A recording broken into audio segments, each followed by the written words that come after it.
Oh, hey everyone. It's gonna be a little different sort of thing.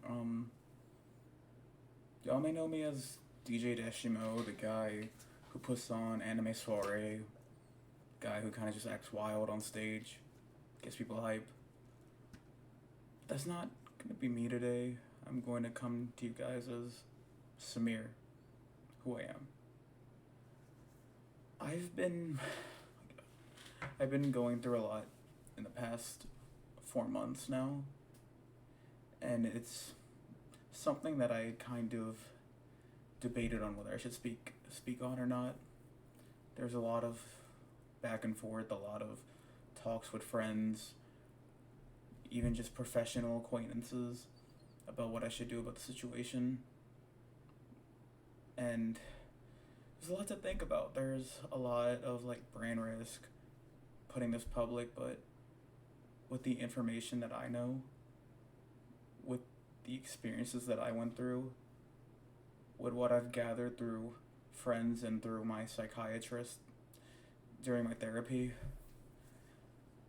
this is something I don't feel right keeping it a secret. I don't feel right just sitting here and doing nothing when I could be warning people about this certain person, when I could be letting people know about the things that I went through, the things that other people went through, so that this could be avoided, so that we can help this community. The person I'm talking about and will be discussing is named Kat. They formerly went by the name Allison. They're in the Louisiana cosplay community. They're the leader of the popular maid cafe in Louisiana named Candy Mix Maids. I've worked with them for 4 of my shows and other shows outside of that, and it's been a lot over these 4 to 5 months. I've dealt with things like manipulation, sexual harassment, forms of gaslighting, and it was tough. It was tough because, I was toxically held in this position, and I didn't even realize this until my friends told me that they thought it was toxic. And even then, I just still went by. Some people, in the beginning of my collaboration with Kat, I heard things, but I was naive. I didn't really pay any mind. I thought, okay, well, they're really loved in the community, so how much weight can these claims really have? I was also hearing these claims from third-party people who weren't involved in said stories, but I failed the people who tried to warn me. And for that, I guess I sort of already learned for myself. With that being said, I don't really feel comfortable going on about I don't like going on about just being silent in the situation, and so I wanted to make it known that I want to speak up and become an outlet for other people. I'll be sharing my story, as well as 2 anonymous testimonials for people who reached out to me, who told me that I'm not alone, who told me that they felt horrible things by this person, by Kat themselves, and it's a hard video, so I do apologize if I stumble over words, if I start getting a little bit emotional. I'll try my best to keep my composure. There will be very minimal editing, and again, there will be a trigger warning in the start of the video, but this will talk about very sensitive subjects, and I thank you for your time. It's going to be a long watch, I understand that. I thank you for hearing my story and hearing other people's stories. And just to let you know that this is just one of many stories. These people are being anonymous because of many reasons, and there are other people who have gone through worse things than I have, who've gone through similar levels of the things that the anonymous testimonials have said, but they don't want to speak out for other reasons. and we're gonna respect that. So I want to preface one thing. I am not going to give the names of the anonymous testimonials who came forward and were brave enough to share their stories.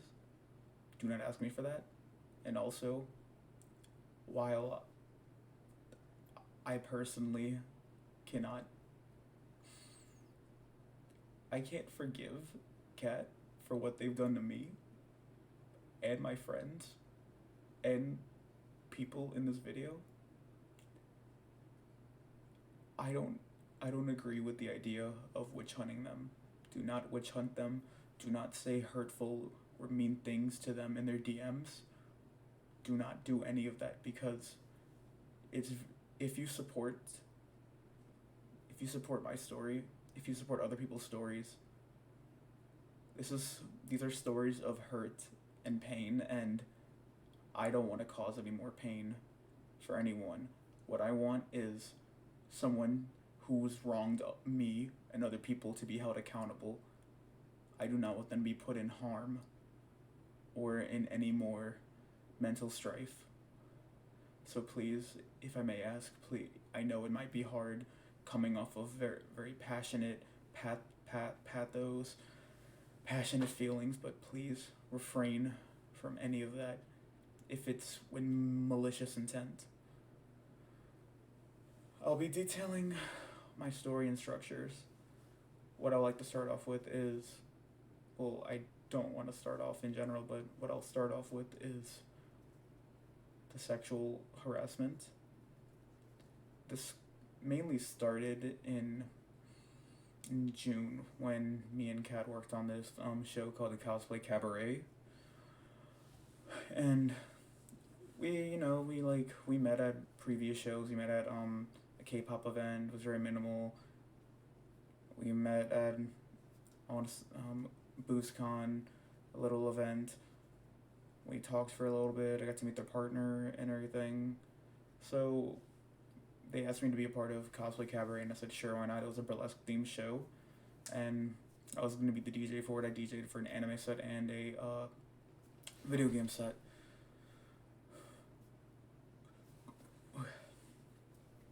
And so what happened was, we were in the middle of lip sync. She had to go get a costume from her hotel room, and she asked me to just make sure the show's running good and to tell me what happens in case she makes it late or the show runs a little bit later. And so, in a joking way, I kind of put my hand out saying, "You trust me?" Or it was kind of like a little nod to, it was like a movie reference. And so she shakes my hand, and then she says, "I trust you." But then she pulls me and it says, "I love you," and leans in for a kiss. I immediately reflect back, so the kiss on the cheek ended up being a kiss on the ear, and I was confused. I was really startled. I was uncomfortable, mainly because we've never established those type of boundaries. This was never a type of friendship where I've allowed that behavior to be persistent, and especially considering they have a partner, it makes me feel very uncomfortable. I will never condone cheating. I don't want to enable cheating. I don't care if I have interest in the partner or not. That is something that I will not condone, and the feeling wasn't reciprocated for me, and what they did was not consensual. I tried passing it off because it was a bar event that they were drunk, and I just thought, okay, maybe that was weird, but okay, it was a show. So the show continues. We're talking about doing this after party for a convention that was coming up, and I was telling them that I had a surgery coming up, but if we can get this after party, I will postpone the surgery. So they're asking what the surgery was. The surgery is for a thing called gynecomastia. Gynecomastia is a little lump in the chest that makes the male pectoral muscle look like breast tissue. It's something that I've had to deal with my whole life, but yeah. So they're just wondering what the surgery was. They knew what gynecomastia was, and then they're like, okay, good. I just thought it was something serious, so I just kind of said, no, something serious, just something I'm insecure about. She gets her finger, puts it in between my chest, starts going from side to side while reassuring and saying, no, you're a sexy, sexy man. Again, made me uncomfortable, made me weirded out. I didn't invite that type of activity. I didn't invite that type of permission at all. But again, it was just a weird situation. During that event, they constantly were telling me I love you. When she like signals a hug, I go in. She puts her cheek out as if I was going to like kiss it, which I thought was weird. And I didn't comply with that. But I ignored it, and yeah. In the situation, I felt very trapped because this was early on. I didn't even get to do a show with Candy Mix Maids yet. I was really excited to work with Candy Mix Maids because a lot of people were talking about them. A lot of people were requesting them at Anime Soiree. And I was thinking, okay, maybe this was just a weird one-off scenario. And maybe this won't happen again. And I also didn't want to start things with her and her partner. And I just didn't know what to do because I also felt like if I approached the situation, I would be made to like the bad guy because it would be reflected on me for thinking it was weird that I thought that they were trying to make advances on me. And because of that, I was scared that they were going to just think that like I had some interest in them and that I was trying to plant these ideas in my mind, which I wasn't. And so I ignored it. Flash forward to Nerd Swap. What I'm going to mention in these are patterns, because when it comes to manipulative behavior, there's patterns. People do things for a reason, and when there's a pattern of something, when there's a repetition, you start to notice how often does it have to happen for it to stop being an accident. So there's this recurring theme where whenever talks are good, we were talking about shows, booking venues, talking about this, they would give positive affirmation, words of encouragement, flattery, saying stuff like I love you and everything. This is something that I will preface in this. I get weirded out when someone tells me I love you. As someone who is neurodivergent and ADHD, I deal with the side effect of ADHD, which is separation anxiety. And that, coupled with a lack of familial love from my parents, my parents never really, my parents are foreign. Mom from Honduras, my dad's from Egypt, so they have different ways of showing love and affirmation. And it's hard growing up when someone love bombs me. It's very manipulative in a sense, because a lot of people who did that, their actions didn't have weight, but their words tried saying a lot. And this was a case here, which I'll go on and revisit later. But Nerd Swap, it was weird because, I mean, this is a show we're working together on.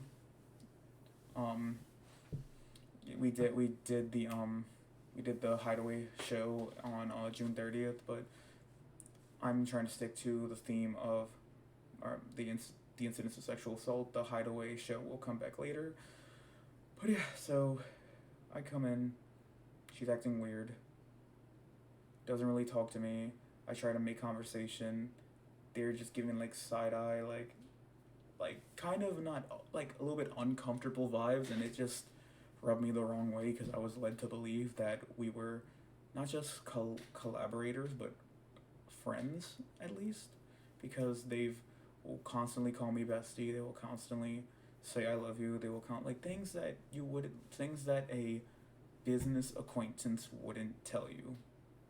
And that was a thing, maybe, and I do believe that this was their way of latching on to Anime Soiree, trying to get ahead of the game, trying to get me to work with them, which I fell for.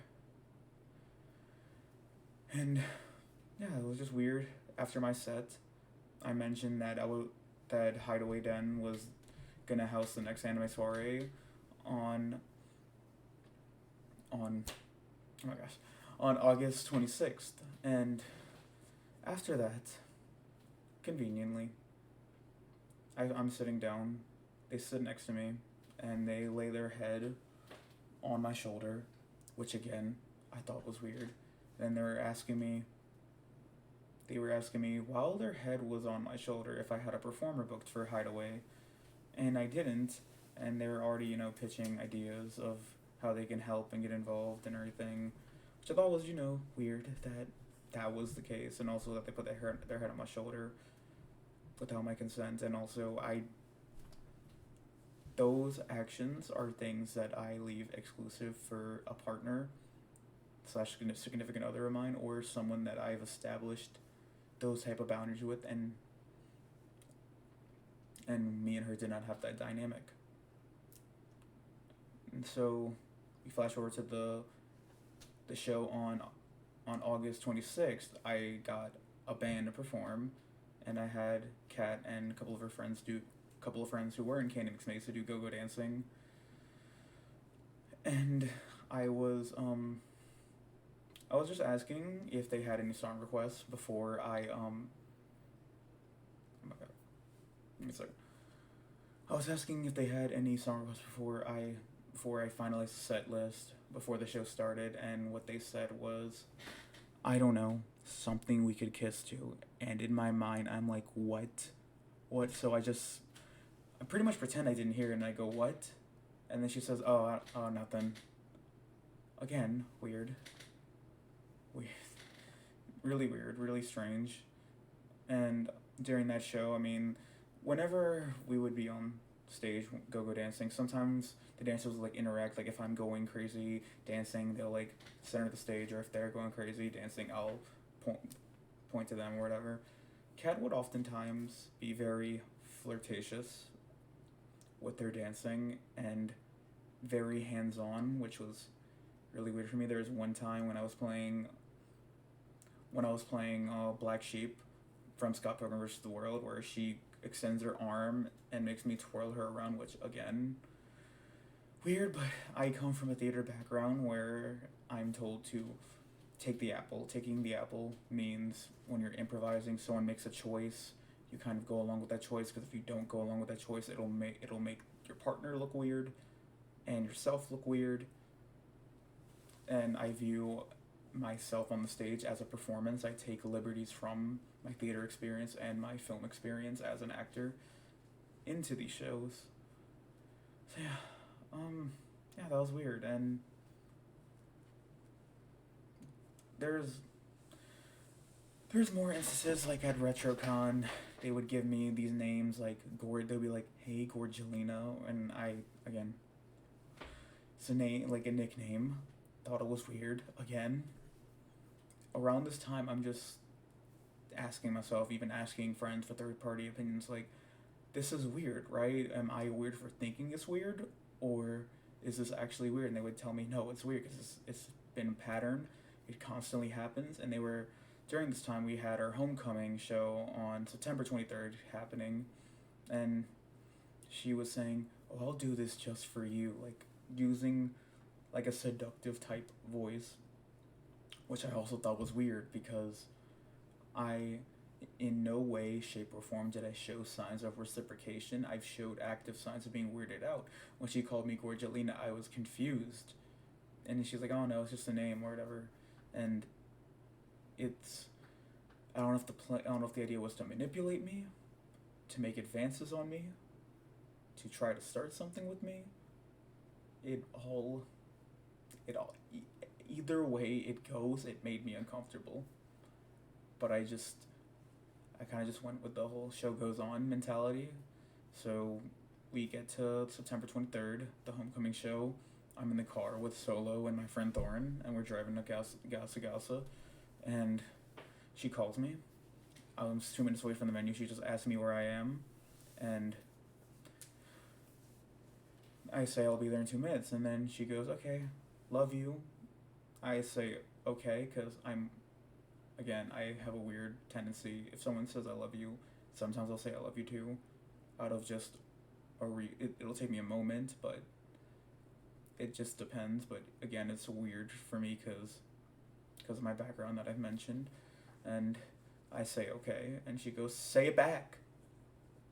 And I hang up instantly. I apologized later because I thought that was rude, but I kind of it was it is a weird situation. I yeah, I'll I'll move on from that. Anyways, we go to the homecoming show, and my set comes up, and there's this time where I wanted to try to get the crowd to do I was trying to do this TikTok where it was a POV. You play the Usos theme at the club. I saw it was like trending sort of on like wrestling TikTok, so I thought, okay, what it would be cool to like sort of do it with an actual crowd, while actually playing the song. So I was trying to get people to like joke, and then there's like no, she was saying no, and that's it. And then I was like joking, saying, oh come on, or like maybe like yeah, like I was just like you know like bickering, and then she puts her hand out and says, come on, bite me, and I'm like, what? Which is, again, it was weird, and I didn't. I looked at her weird, and I just kind of just went along with the bit that I was going for. During the Go Go set, I played the Yuri on Ice theme, and she was towards the edge of the stage, like at the bottom, like where the crowd is. I was on top of the stage. She says something. I don't know if she's trying to get my attention or dancer's attention. So I look and I said, "What?" And so she reaffirms her attention to me, closes her eyes, puckers her lips, and at that point I'm mind boggled because I'm like, what's the purpose in this? Again, you have a partner who you claim you love, who you claim you care about a lot, but here you are doing this. I'm not gonna put myself in the position to do that. I'm not gonna reciprocate that. I'm not gonna condone that. And even if I did, it would make me look bad. So, and it'd make you look bad on a professional level. So what was the point in that as well? And again, like I just didn't know the intentions. Like it's uncomfortable, and the fact that it's a pattern, and this isn't even the last time they've done something weird to me at this show. While I'm changing the song, like I'm on my board with the laptop in front, just with like my head down. She's slowly going from hip left to right as she's creeping towards me until I feel something on my rear end hit me. And so I look back and I see her. And she's all smiling, like it's a funny joke, and I kind of play it off because, again, take the apple. But again, it was weird. My friend Taylor and my friend Solo, they both saw that. They also were there when she said bite me. They thought that was weird. And whenever I play the slow dance song, okay. I get on the mic and tell everyone, this is, because, it's homecoming, slow dance song, get your partner, your significant other, the person you want to ask out for a dance, and dance with your partner. So she ends up putting her hands, like, getting close to me, putting her hands on my shoulder to get me to dance with her. And I danced because, again, it was performance, but I was uncomfortable. I thought it was also really weird how she danced with me, then a Candy Mix main member, but never her partner. And again, like, it was weird for me because I felt trapped in this entire situation. Again, fear of just making things worse for others, ruining a potential collaboration, especially with people who were highly regarded in the community. I didn't want any negative opinion on me being spread. I'm someone who likes to keep my personal life separate from my professional life. I don't try to intermingle relationship affairs with my professional life. So, yeah, and whenever my friends saw this and they had confirmation with their own two eyes rather than my word, they confirmed to me that this was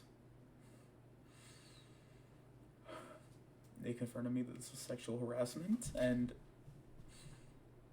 I was meeting with my therapist, and he confirmed with me that what I've been experiencing is sexual harassment.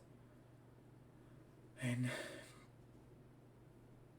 he confirmed that this person does show manipulative tendencies, and has, and from what I've explained to him, I was being manipulated, and ever since then it's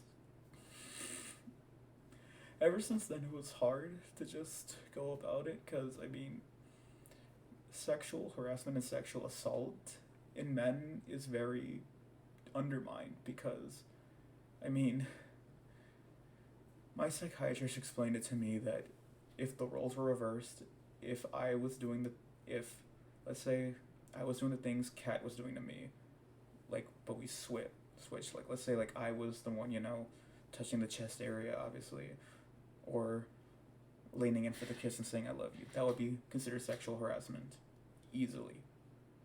But it gets unnoticed because sexual harassment isn't really viewed, it's not really publicized in men, because I mean, when it comes to just toxic masculinity, the idea is, oh, well, you're getting attention by a conventionally attractive woman, so shouldn't you be excited? No, I didn't consent for that. I'm a very personal person, and I like to keep though I like to keep those interactions private with someone that I consent with, whether I'm in a relationship with said person or not. I rather have those moments happen consensually. And ever since then, the realization of what happened to me was someone ignoring my boundaries and putting their hands on me and ignoring my safety, ignoring what made me comfortable. That hurt. That really hurt, and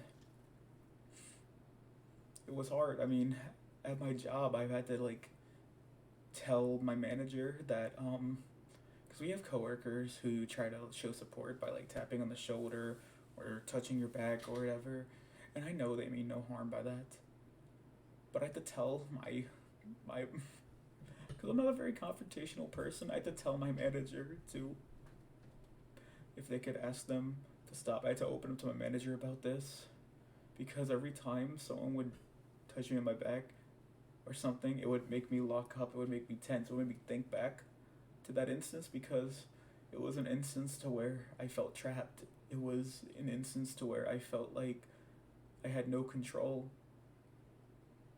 And I also, while I'm here, I want to apologize to her partner, Tyler, for not speaking up about this. I mean, if you're watching the video, this is probably the first time you're hearing about this, and I failed you for not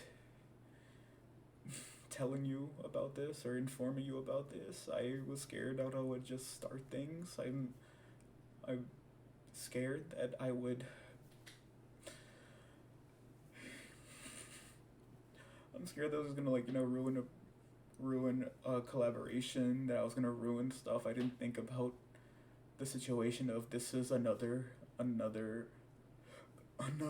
man's partner ignoring the commitment they made, whether it's for her personal gain, whether it's for her lustful intentions. She ignored commitment.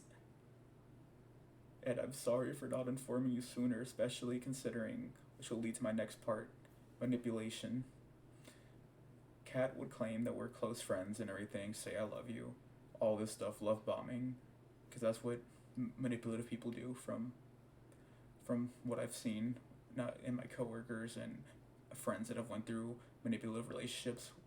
Because when you're in a deep dark space, the harm, the abuse, the manipulation is undermined when that person gives you affirmation, especially if you've been neglected. Affirmation in your life, that dopamine rush, that just rush of knowing someone cares, or at least just not even knowing, hearing and having that idea that someone cares about you and what you do, it just drives you insane and makes you not want to escape that dopamine rush. And that's what they did. And the thing is, they've they claim they love me. They've claimed that we're close friends. That'll come back later when I talk about the hard to work with and manipulation side. But they never follow me on Instagram back, and that was what we collaborated on the most. They've never. I've tried having conversations, like as normal people. She's asked me if I would rather be called Deshimo or Samir, and I've said Deshimo. You can call me Deshimo for shows, but if it's something personal you want to talk about, you can refer to me as Samir. What she'll do is, whenever she's trying to get my attention or trying to ask me, like, or trying to get to a personal level, she'll say my name out of concern. Well, not out of concern, but in a way to get to me personally. But her actions never reflected on it. I mean, she's never, like, every time I try to start a conversation about anything life related, nothing. She'll just cut it short. Most times when we're at conventions or just performances, they'll never talk to me. They'll just give me like the dry, like, hey type of deal. They'll, like, it's fine if you're not my friend. It's fine. You don't have to be close to me to be booked.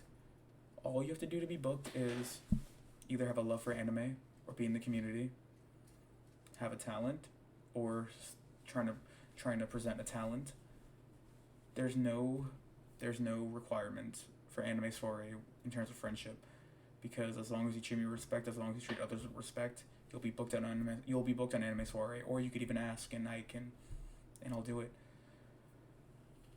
But my problem is when you claim to be my friend, but you show no things, and that's why I mentioned her partner, because Tyler actually took the time, sat down with me, sat down with Solo, sat down with my friends, got to know my friends, got to know me. Me and him had a really deep talk during Anime Town, during a performance on Friday that the maids were watching. We were sitting at the Candy Mix maid table and we had deep talks. He helped me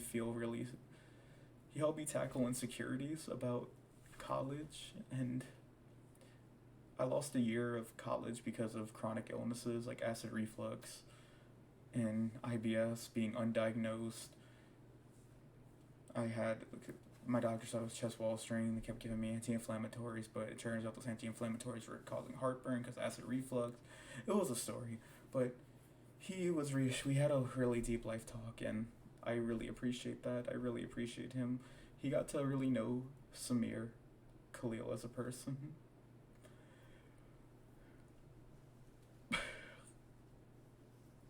He helped my friend Solo, and he gave him genuine feedback when Solo made his debut at my show. He was nervous as all hell, but he freaking killed it, and he took the time to give him personal feedback, constructive criticism. He took the time and got to know Solo, took the time and got to learn about his music, not even on a sense of, oh, I want to collaborate, oh, I want to gain something from you. No, he did it in a sense to learn him as a person and help him grow. And that's the thing with him.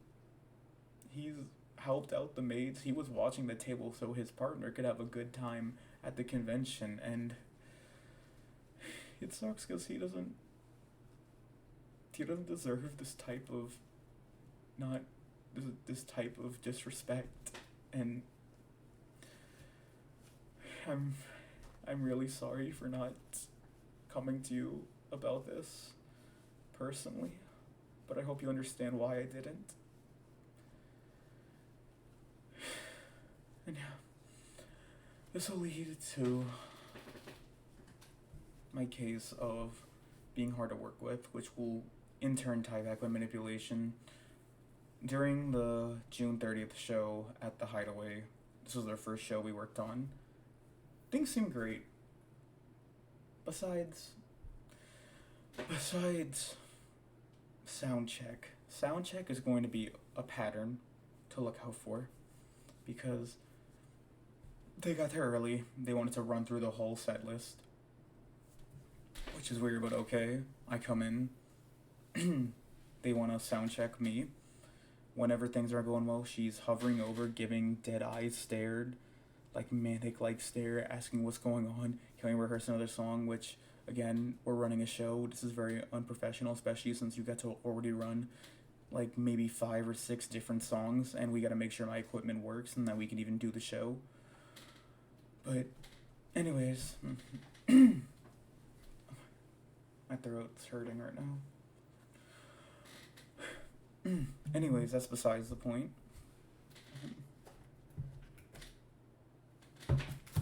That's besides the point, but we had a good show until I got to my friend Salem. My friend Salem tells me that they were upset because Candy Mix people, part of the group, were being rude to Salem and the other bartenders. They were being divas, according to her, and they were just sending the boyfriends to do all the work, and they just gave them a standoffish attitude for the better of my relationships and business. I'm sorry if my voice sounds pretty hoarse right now. It's acid reflux as well, but again. Anyways, she, for the better of me and my show and the belief in my people I book, she wanted to ignore it.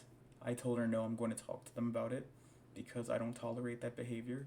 As someone who worked in a professional environment in theater and who was alienated, bullied by a castmate and treated like I didn't matter, I made it a point to never have anyone feel like they don't matter or that their opinion doesn't matter.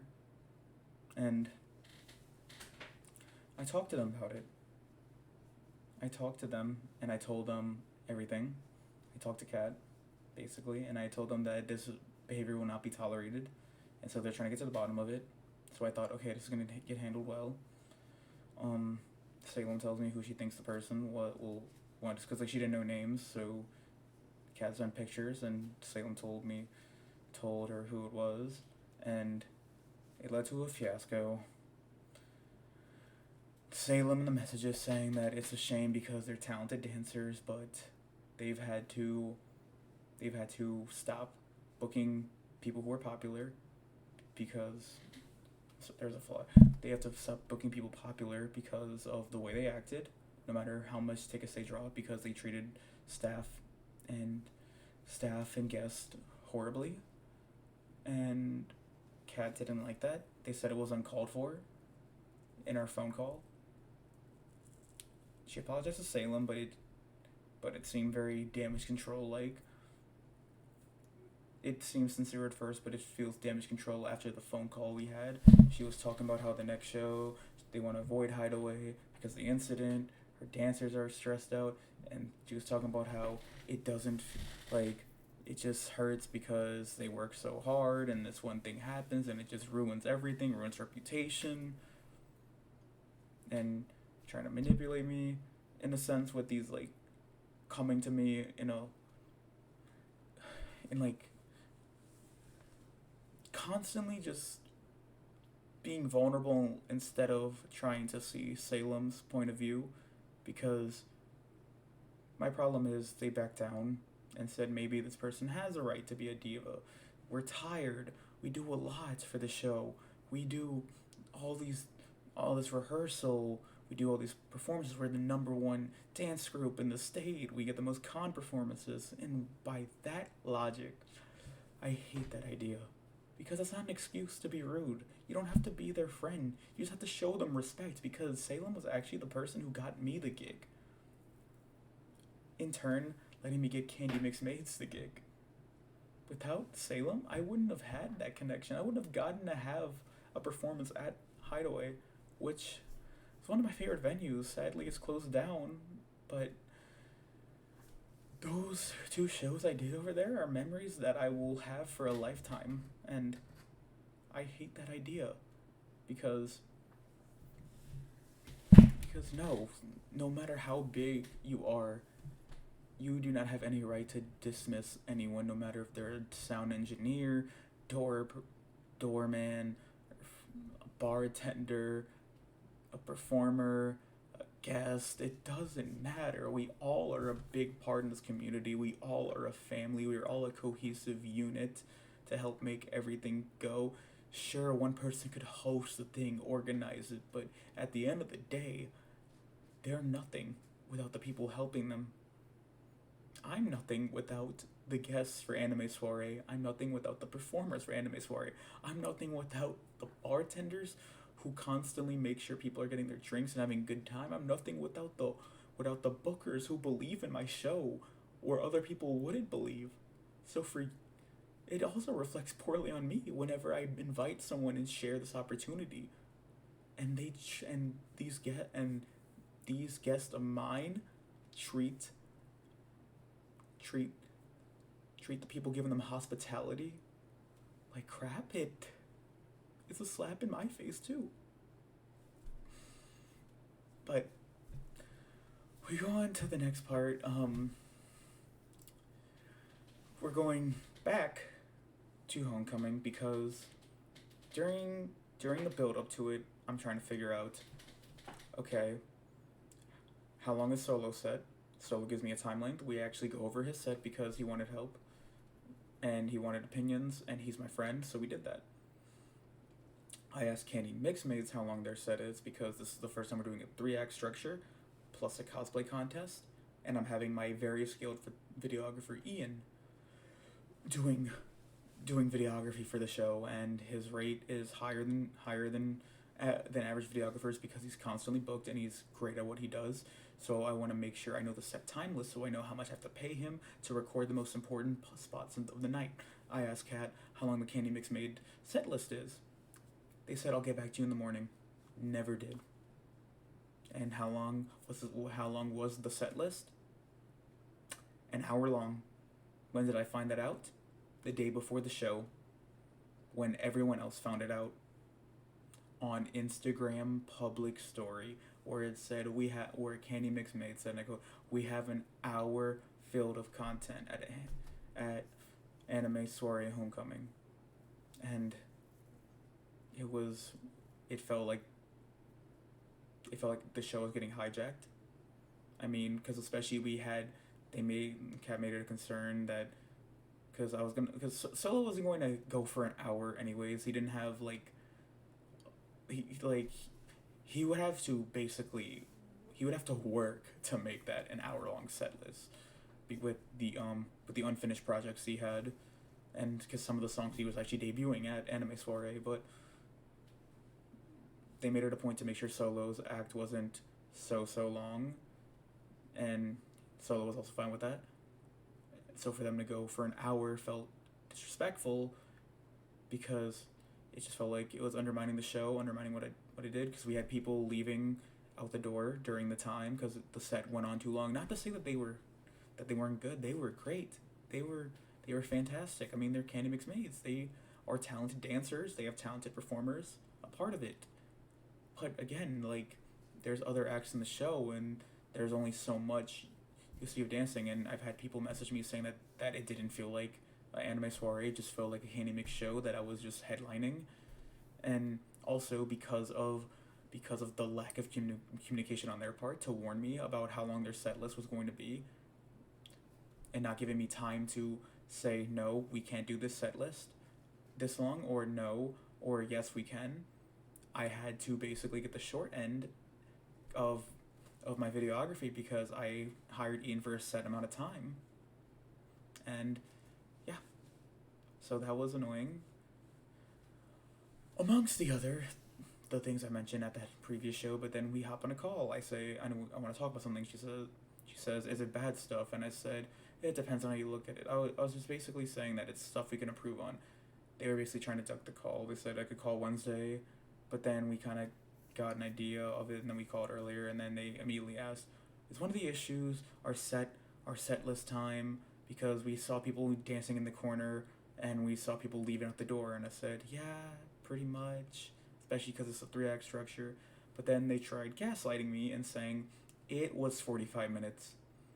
And then I said no, because they tried even saying that on the computer it shows 45 minutes, but no, because Solo's set ended at 9:35, and it was 10:32 when I checked my phone and I asked Kat how many songs they have left. They said two more. So yeah. And um then they tried saying, "Oh no, but you said that it's always good. You said that it's always okay to do an hour-long set list because that's what we did at Hideaway." No, they didn't. I was there doing the sound for Hideaway. I was there on her laptop making sure that the volume was balanced between each song because some songs have higher volume and higher BPM than other songs. So she asked me to do the sound for it, and I was like, okay, sure, why not? And I did it, and it was about 45 minutes. It wasn't an hour. It was not an hour. So, yeah, that was lie number one. They've also just been hard to work with in general. Like, they've had issue. It was hard to work with Kat because of issues like my graphic designer. He had to redo a poster a certain amount of times, but that's different. I guess that's just because we were making the poster for Candy Mix Made, so I guess that's valid. But again, it was still just something. But the main thing was for the Halloween show on October 20th. It was we had Calamansi showing up, and they're gonna be our opening band, and they were suggesting that Calamansi only get 20% of the revenue, and that Candy Mix gets as much as me, the organizer. They suggested a 40-40-20 split, 40 for me, 20 for Candy Mix, and 20 for Calamansi. And their argument was that because they're go-go dancing during my set and doing a set list and featuring, which is undermining Calamansi because they're also featured and performing, and they were bringing in a good amount of people. I'd even argue that Calamansi brought in more people in Candy Mix because we had a ton more people that didn't show up to the last event that were mainly there to see Calamansi. But yeah, that also leads to the next problem because during the homecoming set, not homecoming, during the Halloween show, the vibe was off. The vibe felt like no one wanted to be there. I tried talking to Kat and saying hi. They treated me with disrespect and go hi, like the weird, manic, uncomfortable stare again. I tried talking to other dancers. They didn't really give me any attention. It felt like it felt like from the get-go, people didn't want to be there. And I'm going to show why I think that was the case because of another issue we have. This is going to be our first set of screenshots. This actually is involving an ad reel. I have to explain this one. Ian, my videographer, did the photography for this show, the homecoming show, that had Candy Mix Maze in it. So I was like, okay, Ian, could you make a highlight reel for Halloween Soiree? Because I want to make Halloween Soiree the biggest show ever. You have our best footage. You also have footage of Candy Mix Maze, who's going to be at the next show. So this is perfect. And he was also the videographer for the second biggest show, the second biggest anime soiree ever. And so I was like, okay, he has his, because for Ian, it's easier to edit footage that he filmed because he's a very experienced videographer. He has a 360 camera. He has a really good camera. He has certain camera movements. And the way he moves his camera for certain shots, it transitions well into other shots, and he knows how to work with it. So, yeah. Let's go to the video real quick. I'm sorry. Okay.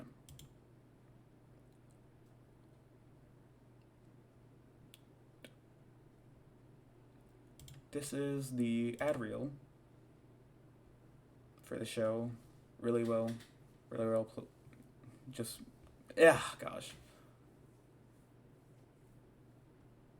really well. I can't talk. Really well edited ad reel. Love this. This is also something that I wanted to promote on Instagram, and an Instagram campaign, pay for a campaign and everything. So yeah. And an issue was that Sweet Supernova was involved in said show that Ian was at. Ian actually didn't know that they were two different dance groups. He's not part of the anime community like that or the cosplay scene. He does know that, like, oh, some people are in both groups because he kind of recognized some faces. So he had people in, and that leads to the next issue that there was Sweet Supernova people in the ad reel. So I'm going to read this first set of screenshots. There's kind of more clips of Sweet Supernova than there are of us. Any chance we can get that clip of Margot switched. If we can do that, it'll all be good with me. And I said I'll ask Ian to make a quick little change. Just because it's right after the featuring Candy Mix Maids. Yeah, the clip after featuring Candy Mix Maids needs to be us, no Sweet Supernova. Are you fine with the ones before the featuring? Just the ones after? I agree that after, it would cause confusion. The reason I mention this is because, like, they were shown for very brief moments. You couldn't really tell if Sweet Supernova was dancing on stage, dancing at the show, just in the crowd. It was very split. And also because I think I need to show the transition real quick because it was a really good transition.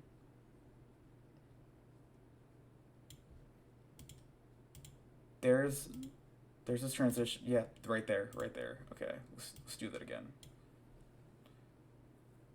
This just transitions so well. So I think just messing that up would have made a little bit of an issue, but if it had to be changed, it had to be changed, and that's fine. And so just keep this in mind. This is her agreeing I'm fine with before, yeah. Okay, so I go, who's fixing it? He didn't know y'all were different groups. He apologized for the inconvenience. All good, let me know when you're gonna upload the video. I send the updated version. And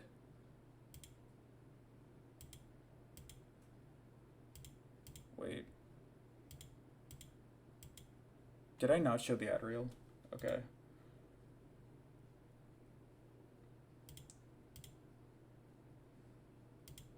Okay, let's just show the ad reel just in case I didn't show. So, I'm sorry, I'm doing this on OBS, so bear with me. Okay. Again. This is the ad reel.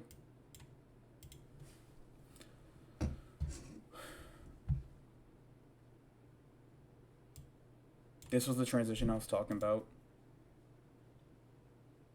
And this was the clip that was an issue. Oh crap. Yeah. But you get the point.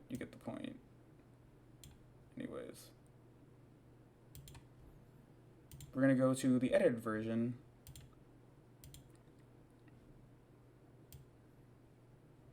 Oh wait. Yeah. Same transition.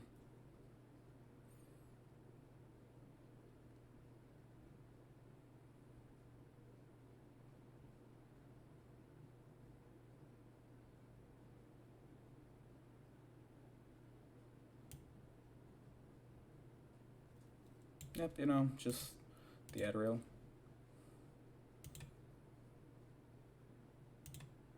Alright, so that was the updated version.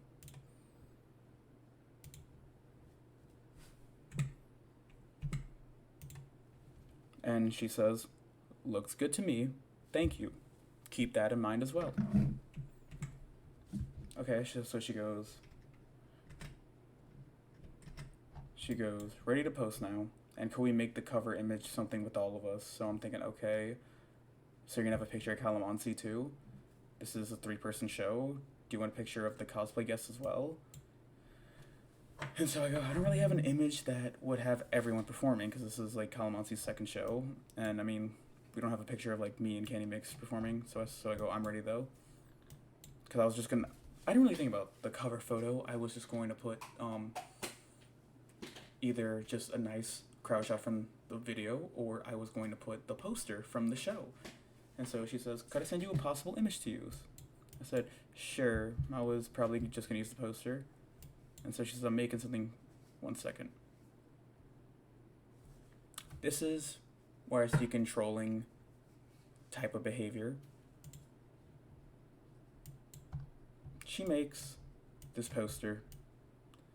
Keep in mind, I'm putting this. I paid for Ian to edit this reel. I'm also paying additionally to promote it on Instagram's campaign, as well as Facebook campaign for the ad, for like an ad campaign. So I want to maximize the most amount of clicks as possible, and a thumbnail is really important. And I personally I wouldn't feel right promoting a very put together image like this. I mean, you could still see like the blurs and everything, albeit I am zoomed in and everything, but this screams just like Snapchat cutouts. And yeah.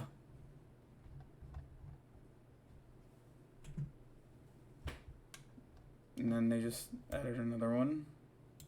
Again, I do not feel right putting this and making this for a professional ad reel, because Anime Soiree has a standard. I make sure, I make sure my graphic designs are on points for the flyers, try to make sure the videos are on point and everything. So I like to keep a set standard, and this really just screams, oh, we want to be the center of attention, and we want to make sure that we're highlighted and that we're seen as stars in the event, instead of looking at the event as the event and trying to get people to show up to it. Because again, this is going to be not just shown to people because the people who are fans of me and Candy Mix Maids know what we're already about, so they're going to come to the show. They don't need to see that we're on the show. They already seen the poster saying featuring Candy Mix Maids and DJ Deshimo presents. We're trying to appeal, at least I'm trying to appeal, to an audience that has never been to Anime Soiree, because we're doing Halloween Soiree. We're catering it to K-pop fans, fans of cartoon, comics, movies, because it's Halloween, so it's going to be a big cosplay contest. Going to be different types of music being played by me. So that's the point, is trying to get all different avenues, but show a really hyped crowd shot, show a really hyped video, so people understand, oh shit, I'm missing out on something amazing. Let me go here. Okay. I said, if you want something with us together, I have pictures of me with y'all. Dead emoji. These gems still exist. Also, I didn't really notice until after I looked back at the photos that they just kind of put their hands on my shoulder during this picture, and I just, looking back on that, that's also really freaking weird to me. But okay.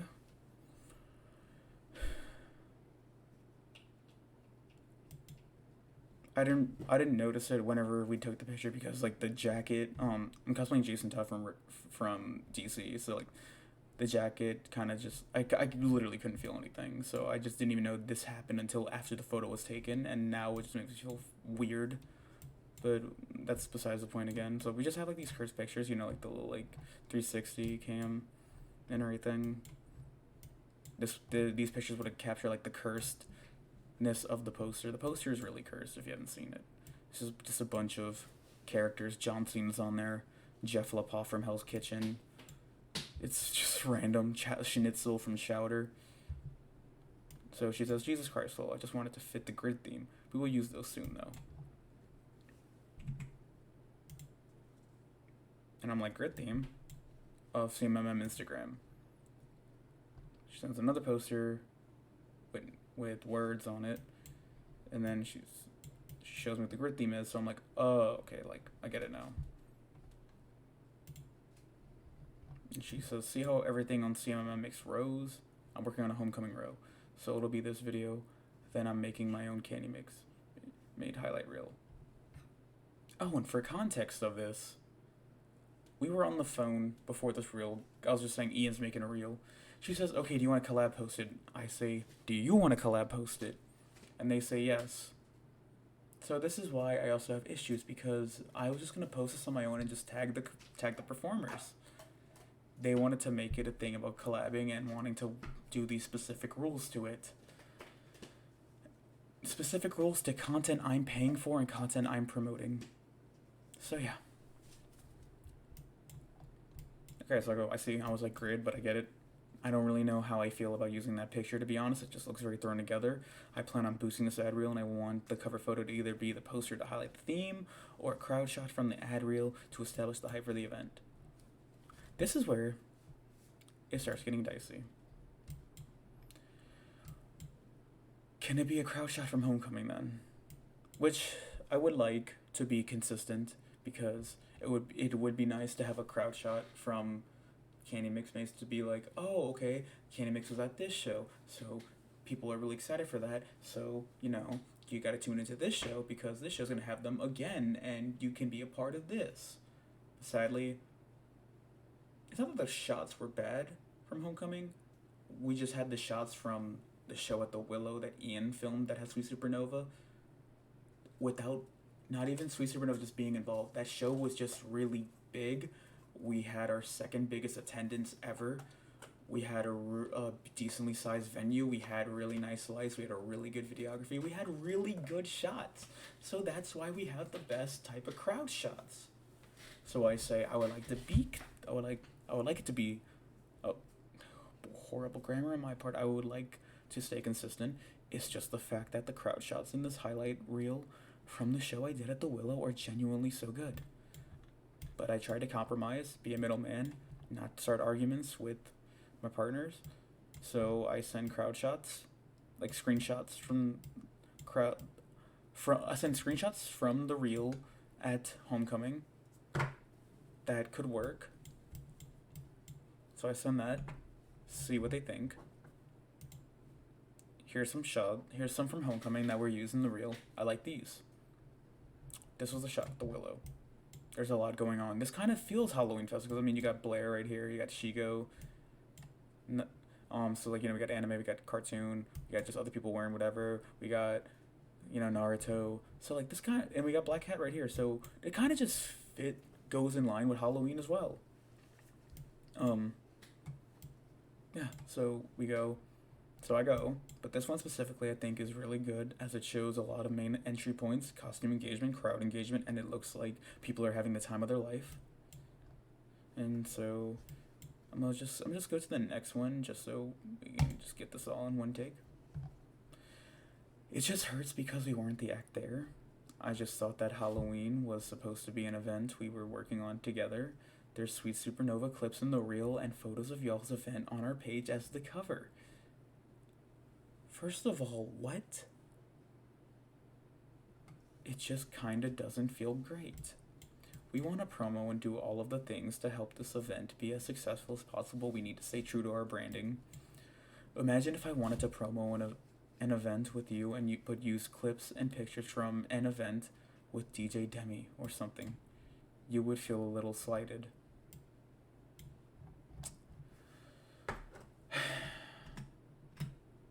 Give me 1 second.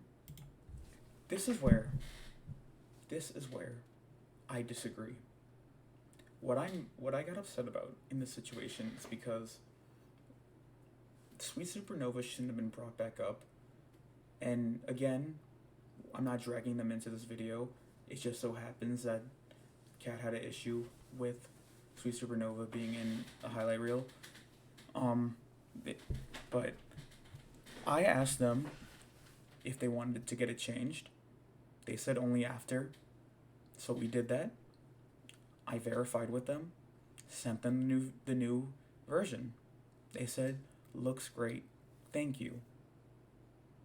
So my issue is, why are you bringing this back up? The crowd photo also didn't have Sweet Supernova members. So what's the issue? Actually, let's just pull this screenshot back up. It's just hurts because we weren't the act there. And again, it wasn't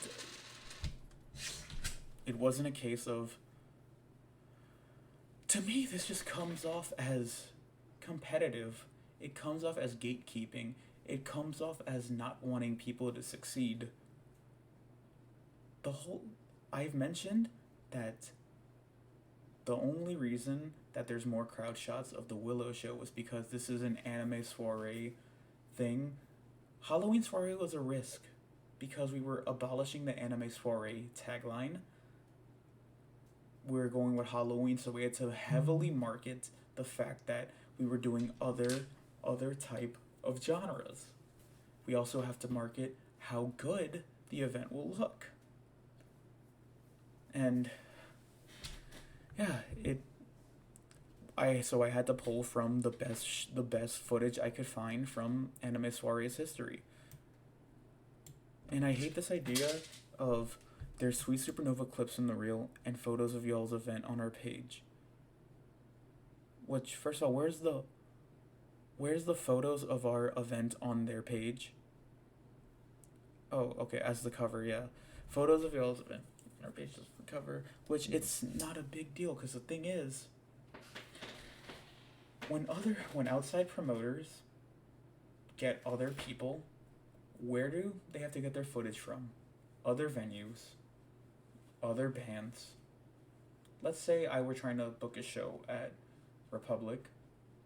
They would have to show clips from Gasa Gasa, but it wouldn't be a big deal. Other people have to get their clips from other things. I just so happen to have my best footage from that show, and I wanted to do what was best for us to help the community grow. Because I was trying to make an ad reel that'll get the most engagements, that'll look the best, that'll look amazing, that'll get people who are coming in from these Instagram and Facebook ads to come to the show. And that's what it should be about. After every single group, performer, band I've worked with, I've never had problems with any of this until now. And that's why there's a divide. I look at anime soiree as a community. I look at other people going to other people's shows as a community.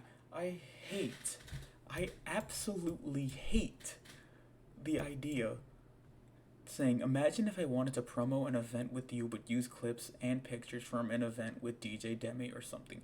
You would feel a little slighted. No, I wouldn't. Because first of all, me and DJ Demi are cool. He's a great friend. We shared a pizza together at a Nerd Swap. He's given me one of his boards for free. I mean, he's done nothing but good by me. He's actually helped me out a lot. He's a more skilled mixer than I am. He's a more skilled DJ than I am. He's helped me in things that I'm lacking. He's given me advice in things that I'm lacking. And I appreciate that because iron sharpens iron. I hate this mentality that I'd feel slighted. I wouldn't feel slighted because it's a point of community and it's a point of growing, alright? Because if DJ Demi succeeds, I succeed. If Nerd Swap, another show that by all means could be viewed as a competitor to anime soiree, which it's not, because I'll do Nerd Swaps and everything. If Nerd Swap succeeds and they book me on a show, that gets me more fans or more followers. That helps me. If Nerd Swap's more successful, it means more people are in the community in other avenues. When Pirikura Panic hosts the show and they get people in, it's more people in the community. Let's say Pirikura invites me to a show, I jump on it. It helps me because they've already built a platform and they have their own fans, and I get the rub from them. Let's say vice versa. Anime soiree's popping off and Pirikura gets invited. They get a rub from my show because my people are being introduced to them. Because this community, we shouldn't be trying to gatekeep each other. And I hate that it's an idea, because the thing is, theoretically, if Sweet Supernova succeeds, Candy Mix also succeeds. I get that sometimes they're fighting for the same type of, like the same roles and everything. Like, kind of like acting. Not like acting, but you know what I mean. But, like, at the end of the day, if more people are into idol stuff, if more people are interested in idol in the con scene, it helps both parties. Sweet Supernova has done a lot to help the growth of anime soiree. it's no secret that my second biggest show involved them. And legit, like, they put a decent amount of eyes on Anime Soiree. They helped reshare Anime Soiree towards the beginning when I even did my first show.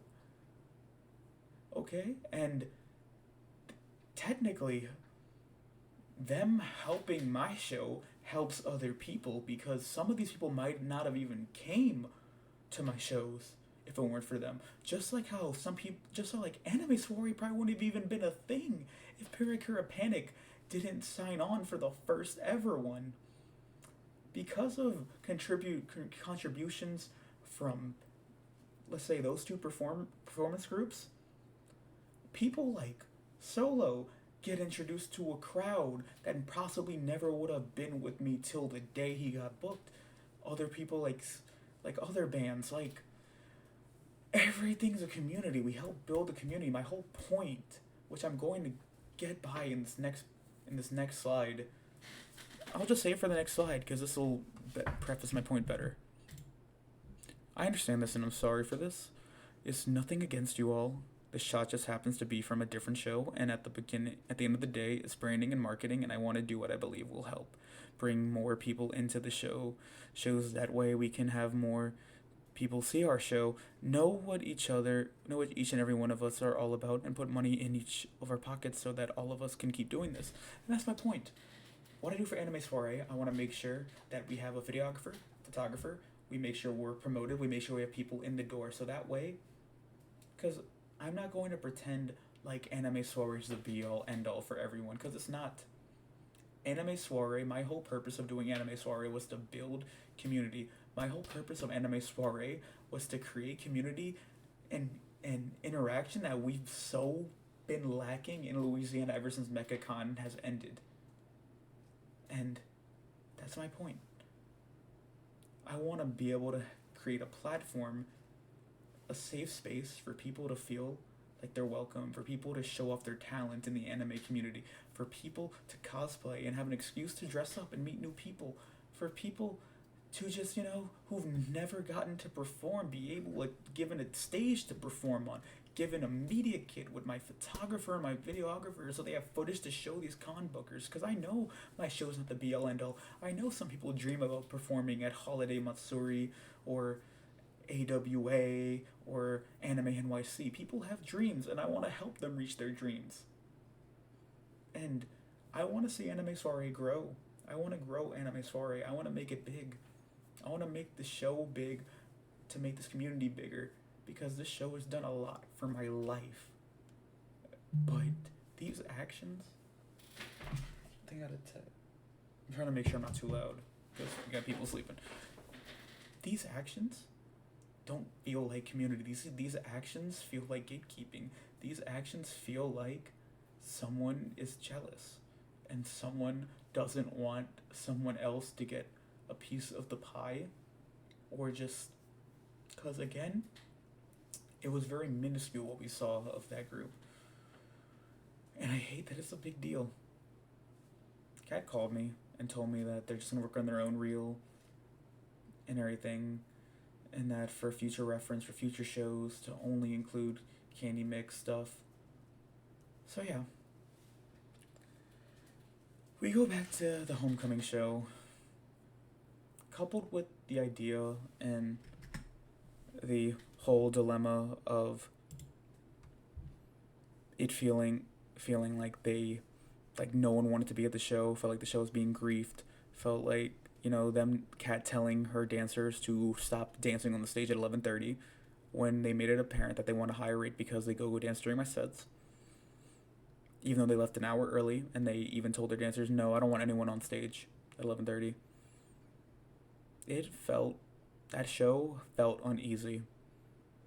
I still had fun, but I don't look fondly of that show.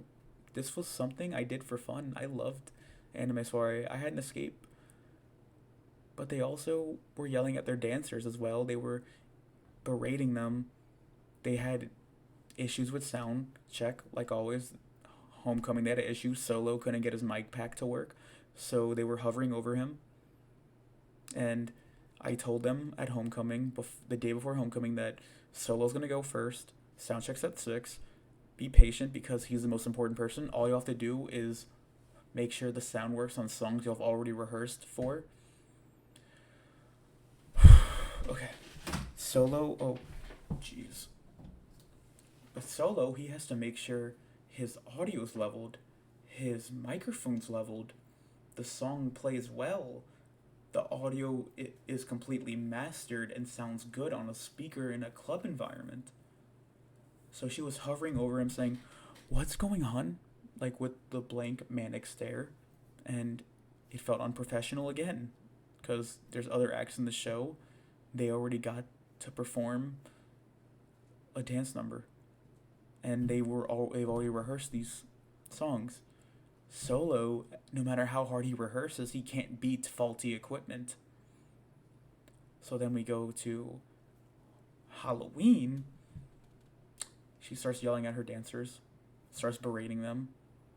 She treated me horribly. She apologized later because she apparently had a panic attack and was stressful and went upstairs and she was fine, which I've sympathized for because panic attacks are not great. They're horrible experiences, but it doesn't excuse demeaning and berating your own dance members who you'd be nothing without, members who got you to where you are. Yes, you put in a lot of work leading and organizing them and getting them there, but they also put in a lot of work and that deserves respect, and I did not like the way they were treated.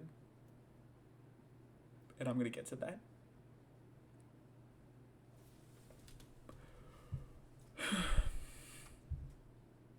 Sorry.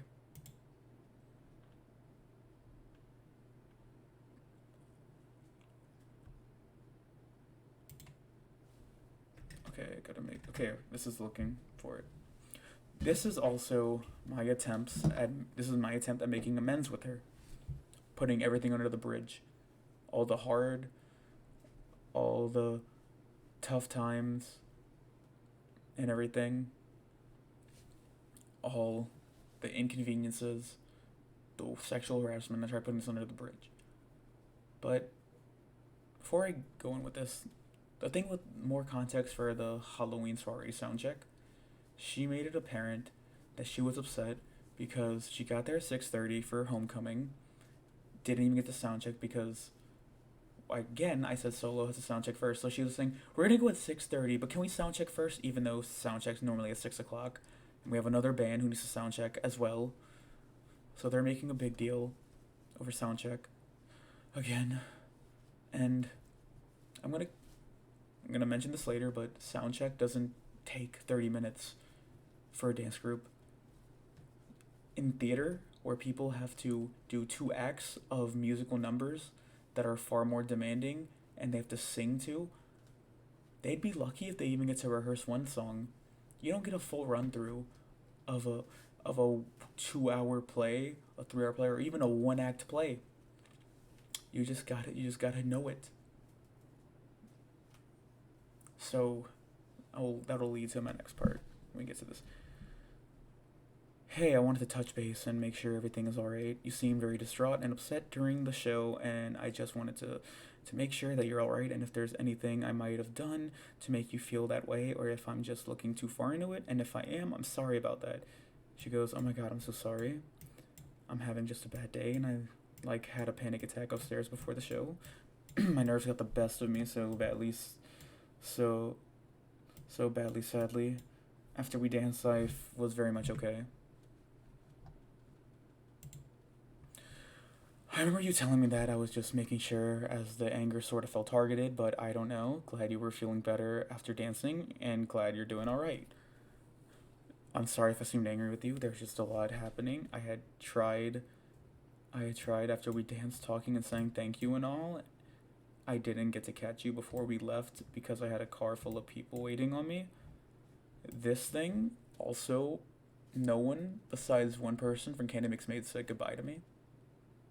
And that was one of my friends in the group who was performing, and I think 2 others, but yeah, no, this was, I don't know, if you really needed to say goodbye, you would have, but I digress. That's besides the point. There was a lot happening. Oh wait, I read that already. You're all good. I just wanted to make sure. Good luck at AWA though. AWA is a convention.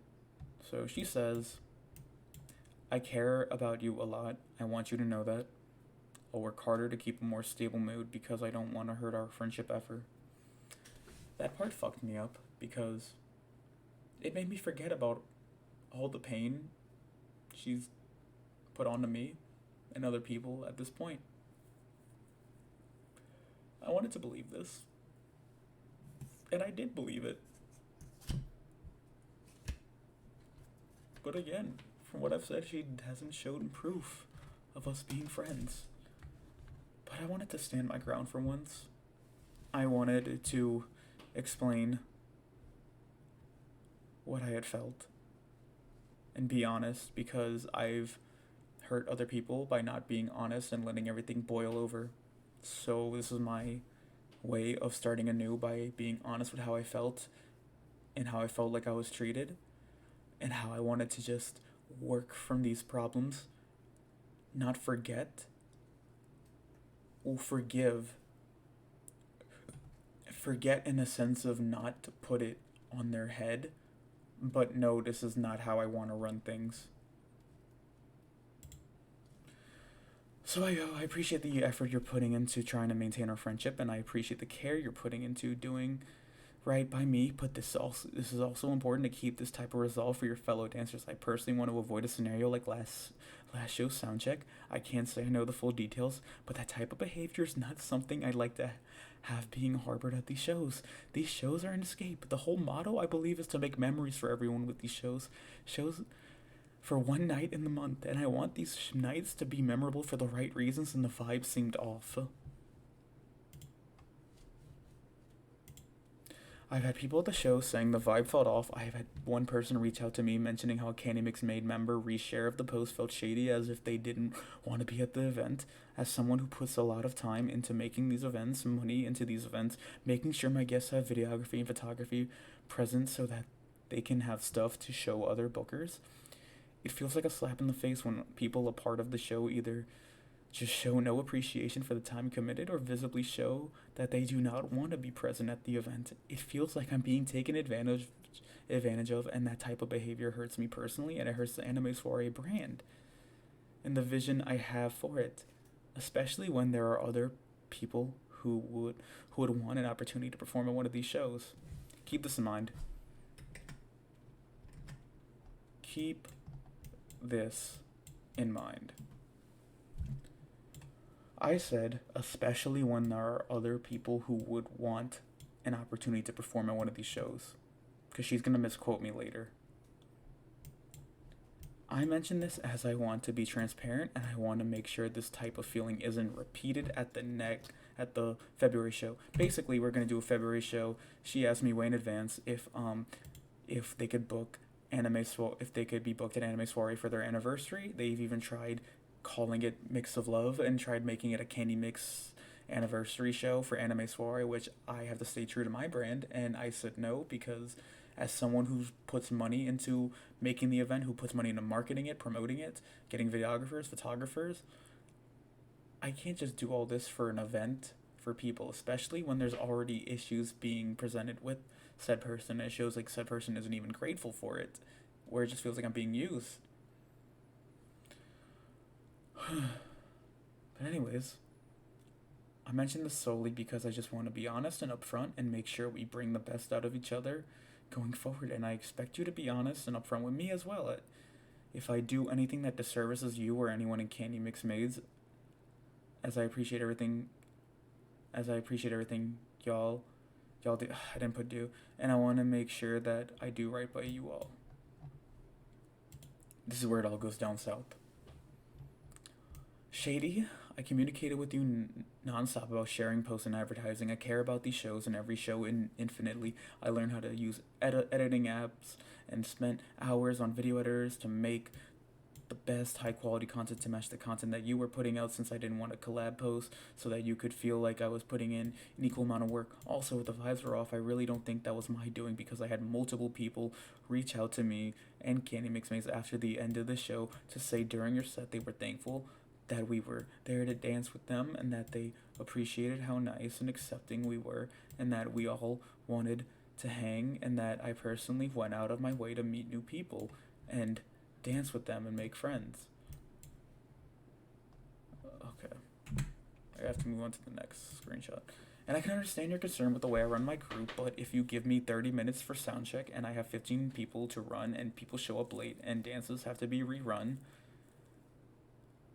then I have to run a tight ship to ensure everyone still feels ready to dance and when the wires come down. I even had a meeting with everyone about that sound check right after the show, and how I didn't like that I had to get on them to pay attention when the sound check was for them personally, and they all seemed okay when we were done talking. I hope that me having a bad time and being nervous doesn't negatively impact your opinion of Candy Mix Maids. But I can name 10 people at the show who all either spoke to me night of or reached out after to tell me how much fun they had with us specifically. We're also one of the only acts who stays at your shows almost to the end, if not until the end of every single time. They left an hour early, and they made it a point to make everyone else leave an hour early. They specifically said no one should be on the stage past 11:30. The show ends at 12:30. And they were getting paid extra on top of Calamansi, but I ended up taking a pay cut from Halloween because I didn't want Candy Mix to get paid poorly. I didn't want Calamansi to get paid poorly, as they're my guests and I respect them enough. This hurts, man. You know, I put in hours on hours on hours into doing these shows with you. I just feel like you're calling me ungrateful and saying I'm bad attitude. I go into these shows and introduce myself to everyone. I hold months of practice. I reach out to you thoroughly communicate about plans to make sure I'm pushing your vision. I don't know a lot of other acts you work with that do the same. I think saying that there are... Yep, here it is. There are a lot of other groups who want this. That is not what I said. I said, and I quote, especially when there are other people who want an opportunity to perform on one of these shows. That includes dance groups, that includes bands, that includes singers, that includes performances, and yes, there are people who have reached out to be on Anime Soiree, and I'm grateful that I've gotten to that point where people have asked to be on the show, which I respect and I appreciate, and because those people that I've taken chances on their debuts, they've treated my show with nothing but respect and felt compelled to live up to a standard for Anime Soiree, which I respect. And this is also repeated behavior because when Salem not even threatened, but mentioned that there's a possibility that they have to go separate ways, even though they didn't want to, she felt threatened. It means you think Candy Mix doesn't deserve it. Just that hurt. Fuck. Just hurts me that being too nervous and having a bad time at one event out of like 10 we've done in the last 4 months was enough to have you truly question if I'm good enough for this. I do apologize for sending these walls of text message at 5 a.m. We're preparing for our show in Atlanta, but I just am really, really hurt. I care about you and the anime community and Anime Soiree so much. I'm actually shaking right now. I work tirelessly to do right by all of you, and my feelings are very hurt. I spent so many days and nights pushing for these gigs and practicing and making content and reaching out. Did you know I did a campaign on Facebook for the event? How about Snapchat? How about sending a mass text message? Man, I just feel really bad.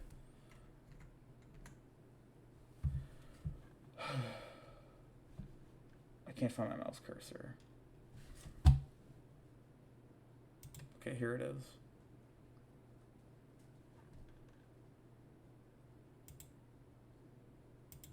Why is it invisible?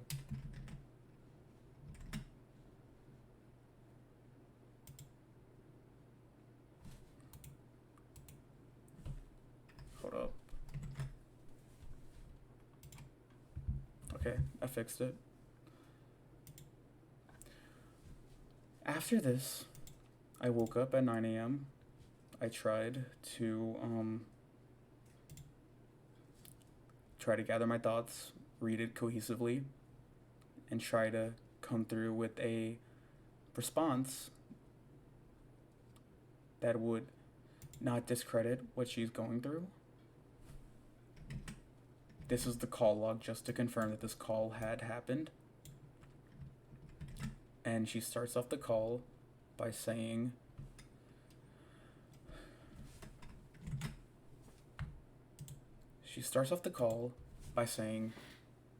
"You really hurt me. You know that, right?"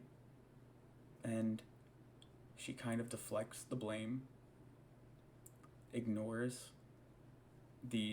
what's happened. I said shady because there was a member who reshared the post and said everyone's talking about how cursed the event is, but no one's talking about what's important to me. And they said me in all caps, and that's K-pop and sexy dancing or whatever. And again, like, someone reached out to me and said that seemed shady, and I'm like, okay.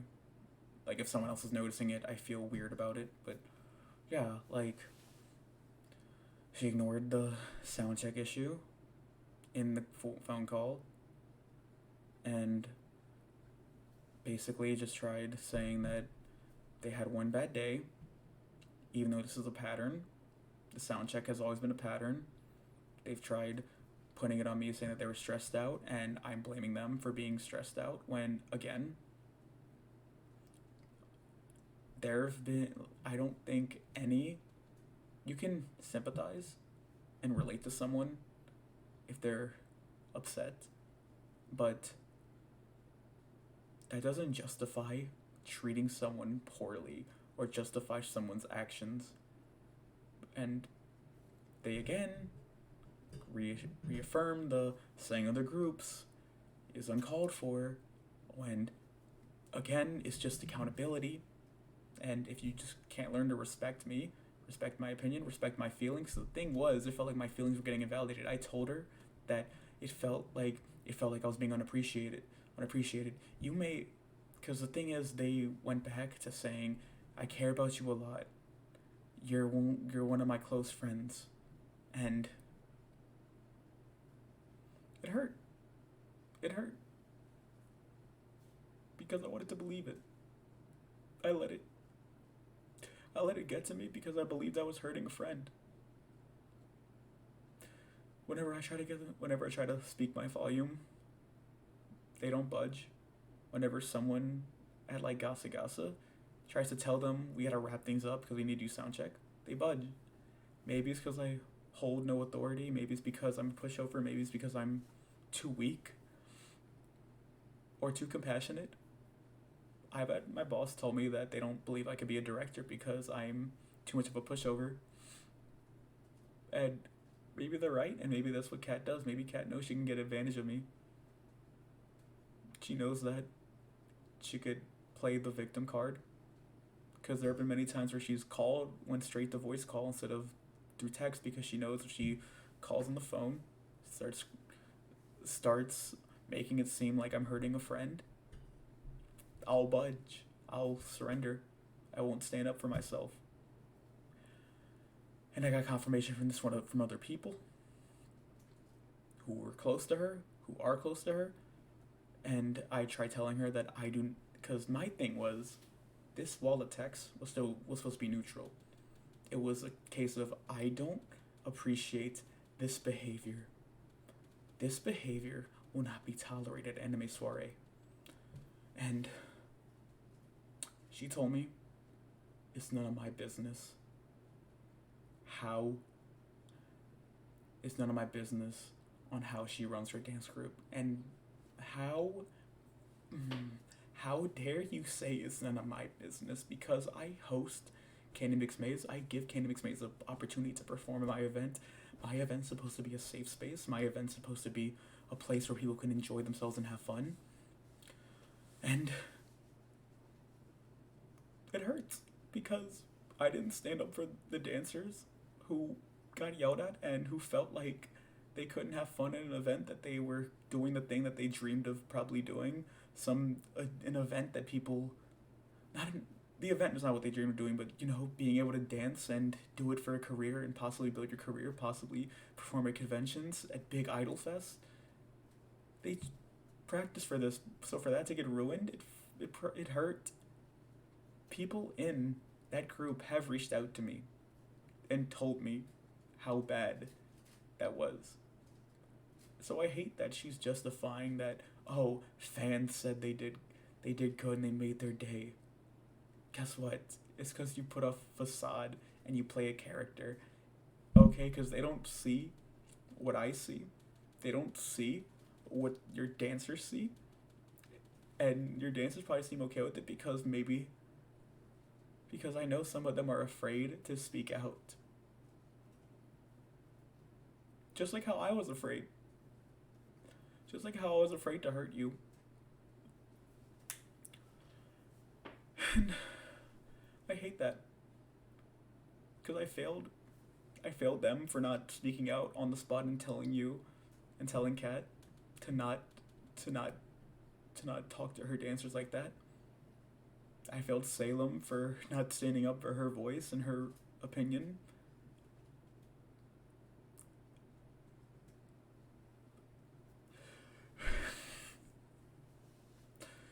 This is important to me, and I opened up to her about this because 4 years ago, I was at the lowest of my lows as I was bullied my freshman year of college for being in a play. I got bullied by the lead cast member. I felt alienated. I felt alone. I felt like I didn't belong. This was something I dreamed of doing. This was the first time my parents were in the audience. I had to put on a facade, pretend I was happy, but in reality, I was hurt. I felt like I couldn't talk to anyone. And I didn't want to be alive anymore. I didn't even know if I wanted to pursue acting as a career anymore. And it was hard to get out of that ditch. It was hard to break out of that. I've lost friends because of how hurt I was, because of how badly I couldn't handle myself, handle my emotions, how I refused to seek help, how I kept threatening my own life, and how this person had a toxic hold over my life. But ever since Anime Soiree, I wanted to make it a point that I never let anyone feel as alone as they felt as I did. I wanted to make sure that everyone else in my shows that I host has a voice. I wanted to make sure every single person I book deserves the spotlight. And I wanted to make sure I don't give a platform to hurtful people, people who will just take advantage of it, people who will just hurt others. And I failed. I failed miserably. I failed a lot of people. I failed people close to me because at first I failed the people in these anonymous testimonials that I didn't listen to. Okay, I'm gonna stop. I failed my friends who tried telling me that what I was going through was toxic and I didn't believe them. I thought I had control over it, but I didn't. And I failed the idea of Anime Soiree. But now I know what I must do. Because of that call, I felt trapped. I was hurt. I was in a vulnerable spot. On my close friend's story on Instagram, I had a meltdown. I told people how I didn't feel comfortable. I felt trapped into doing a show and working with people who were awful after finding out awful things about Kat, not just from my experience, but from other people's experiences. Hurt because I admired who Kat was, because at the end of the day, Kat's an ambitious person. She's hardworking. I admire that because I saw some of that in myself. So it hurts to just find out the true colors of them. And so finding out from other people, it hurt even more, and I just felt guilty. I felt like an albatross was on my shoulder because I felt like I couldn't speak out because people love them, and people who tried speaking out on them got dismissed. I dismissed their claims because I didn't know. Because I just thought, okay, people like them. She's nice. But I didn't know how much she hurt people until people reached out to me. And during that video, during that close friend story, I bursted. I had a meltdown. I broke down. Even worse than this. And she ended up calling me. I gotta find the call log. It'll right here. I instantly declined it because I couldn't. It was scary because I knew what she was gonna call about because it was at midnight. No context, no upcoming shows, so I knew what was happening. Someone knew, and someone told her, and to whoever leaked it to her. I understand it might have came from a place of concern, but I don't appreciate what you've done, and it hurt. It hurt me deeply. So yeah, it was an invasion of my privacy. It was betraying my trust. It was me being vulnerable. But honestly, maybe I should say thank you because it got to her. And I felt like I had to come public now. Because she texted me this.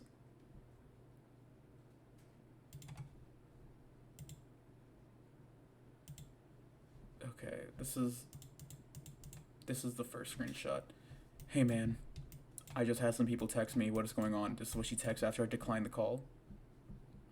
I ignored this message because mentally I couldn't bear talking to her and going through that pain again. So she says, I'm genuinely very sorry that I've hurt you so badly. Blank told me that you've been saying this and feeling this way for some time.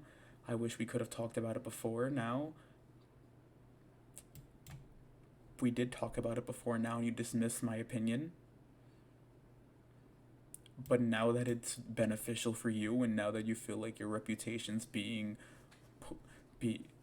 now that you feel like your reputation's in jeopardy, now you want to talk about it. I wish you could have talked about it before now, but it was never ever my intention to gaslight or hurt you, and I don't feel that's what I've done. That's what I was doing. But I'm definitely not trying to change your feelings.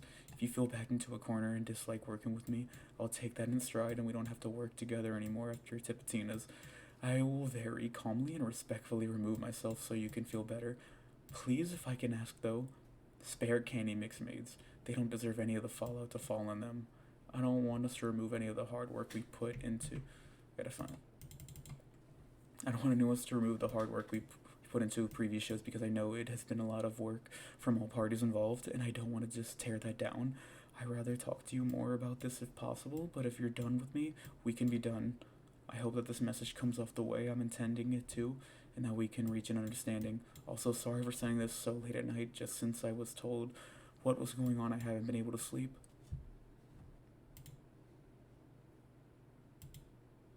I wanted to believe Kat once again. But even if what she was saying is genuine, even if she actually cares, I can't dismiss the fact that she's hurt me, that she's sexually harassed me, that she's manipulated me, that she's manipulated others in the past and people forgave her and she still continued this behavior, still continued this pattern. I can't forgive that she's hurt other people and put them to the side. I can't forgive that.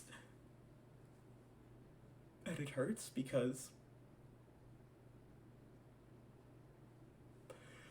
It hurts because people feel as trapped as I did, and they felt like they can't say anything because everyone just likes them. Some people reached out to me when they heard that I was having these issues because I kind of took a risk. I kind of just added people to the close friends story who maybe I could trust, maybe I couldn't.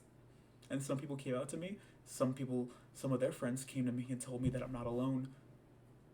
And they found relief that I see the vision, because they felt crazy because they were wronged by her, but everyone seemed to love her. And that's just the problem with manipulative people, is they oftentimes are very charismatic or they're very conventionally attractive, so people are instantly captivated by them. They don't think anything could be wrong with them, or they could do no wrong. And not even with this scenario, but other scenarios, I've learned the hard thing about that. And not even from my own experience, I've learned the hard thing from people who've done nothing wrong to me, but have wronged my friend. And I wanted to believe that what they were telling was the truth, but they hurt my friend, and I'm never going to be able to forgive that, no matter how much love they have for me. You hurt someone I care about, and I'll never forgive that. To preface this, before we go into our last bit, our anonymous testimonials, I want to say that I'm not the only person who was treated disrespectfully this year at by Cat. I heard rumblings about the behind-the-scenes stuff from RetroCon, their performance with the Mooney Maids. I've heard things about Cat lying to a stage manager about having permission to use the full stage, Cat actively trying to kick out dancers on the stage. I've heard things from all sorts of people. I heard things about them being hard to work with, them trying to overtake the show. I heard that Candy Mix was invited, and this was a collaboration performance, but they tried to hijack it. Davey, the organizer of RetroCon, gave me the permission to share this information, and he also gave me permission to confirm it in this story.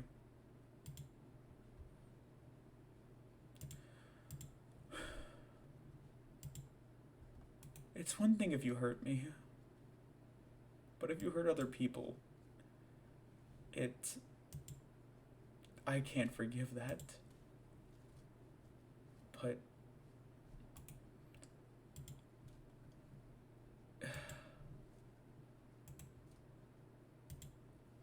oh my god, just something about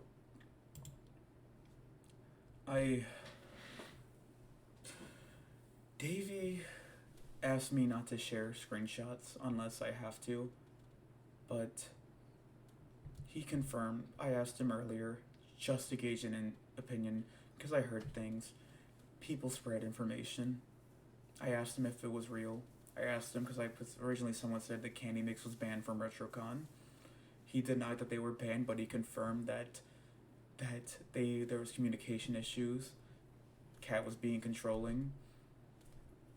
Cat tried kicking people off the stage, lied about having permission, and this I appreciate Davey sympathizing with my story and letting me tell my side to him, and I don't want this to reflect negatively on him because all he's trying to do is run a convention, and sadly some people just take that opportunity and try to make it for themselves and discredit other people.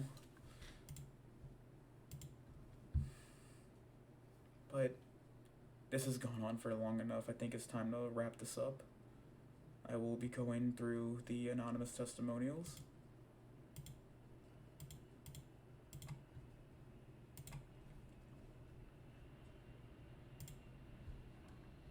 showing on stage. Yes, it is. Okay. I met Allison back when I was 17 or 18. I was really young and I didn't have a lot of friends, much less cosplay friends, so her friendship meant everything to me. We messaged basically every day and spent lots of weekends together. Too, we would have we would take turns driving each other around, and she would even treat me to meals and new costumes. I genuinely thought she could do no wrong. I'm not really sure when things specifically went bad at first. I think I would push back on things she wanted me to do, things I either wasn't comfortable with or that I was afraid my ex partner would disapprove of. She would kill me. Throwing back everything she had done for me already, if I wasn't okay with something, I need to get okay with it. It really got bad when she moved to my hometown and when we started attending the same vocational school. Other other attendees treated Kat horribly as they did me. I've been bullied most of my life, so I was used to it. Kat took it very hard and didn't understand why I wasn't more upset for them. She pulled away from me very suddenly, and we had a surface level friendship for the next 2 years. To get to the root of how Kat hurt me as deeply as she did, you have to understand the relationship that I was in. I was with someone who was very emotionally manipulative and abusive towards me, making sure to isolate me from anyone who would point out what they were doing was wrong. I was very young and naive and didn't recognize the abuse until I had left the relationship. I'm sorry. It's just a lot. A lot. I've been talking for 2 hours, so. Kat knew her relationship wasn't healthy and knew I wasn't happy with them. We broke up before a big convention in the summer. Unfortunately, I still had to attend with them as they booked our hotel room. I made it very clear to them I barely wanted to see them all weekend and not attend any panels I was affiliated with. They proceeded to show up to every panel and make me extremely uncomfortable to the point I had to yell and turn them away from the 18 plus panel. I later found out Kat had told them to come out because they were friends too. After that, I didn't talk to her. I wanted nothing to do with her. I felt so betrayed and terrible. I didn't understand why she would do this to me. That winter, she called me to bury the hatchet as we had up had still had all the same friends and shared a few groups. I was hesitant, but at one time we had been so close and thought I could trust her. I told her about how much she had hurt me and about the extent of the abuse. She immediately sympathized with me and apologized. A few weeks later, we were out to eat with mutual friends, and she was gathering phone numbers so we could all stay in touch.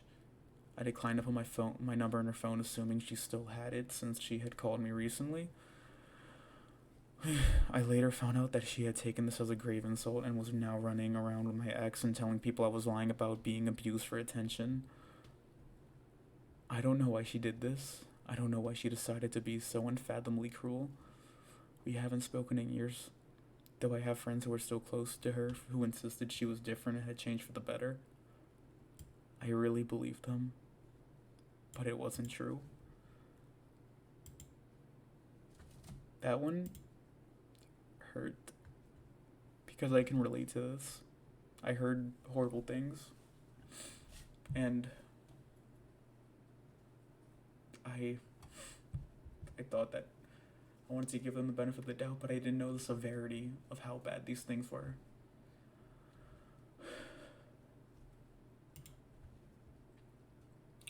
Kat has been around the cosplay community for many years, and since she has been around, she has been known to cause issues, whether it be being incredibly hard to work with because she wanted to be in control or the center of attention, or her exhibiting abusive behavior to not only the friends she had in her life, but also partners.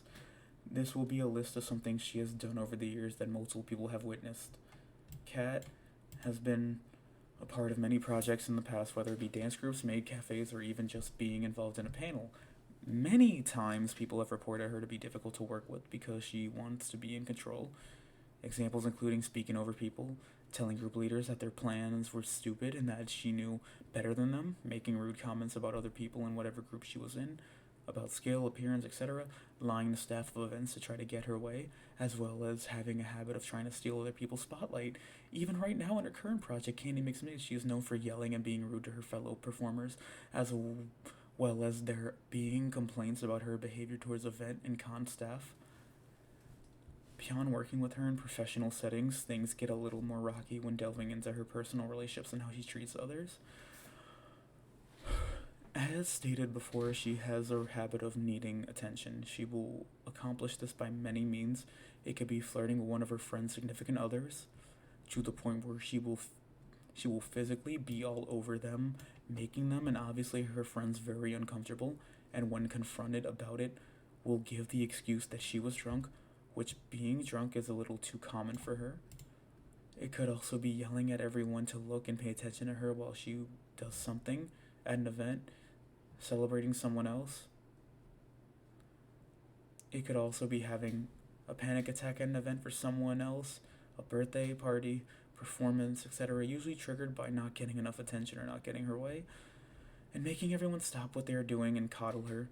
If you do not do this for her, she will confront you about it the next day and tell you you are a bad person for not stopping the entire function for her.